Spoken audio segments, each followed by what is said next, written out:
What if something bad happened? Something really bad?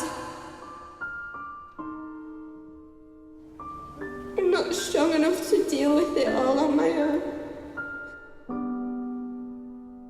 Everyone in here is holding on to their lives by their fingertips, and you get given a chance to start again and you don't want it.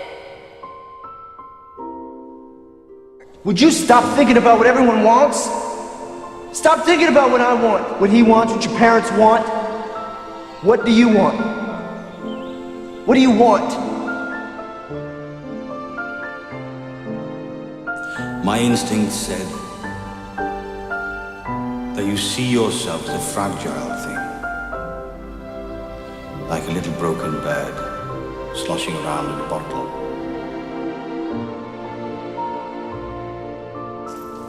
I don't like it out there. No, you don't like it anywhere because you don't like yourself. You better start doing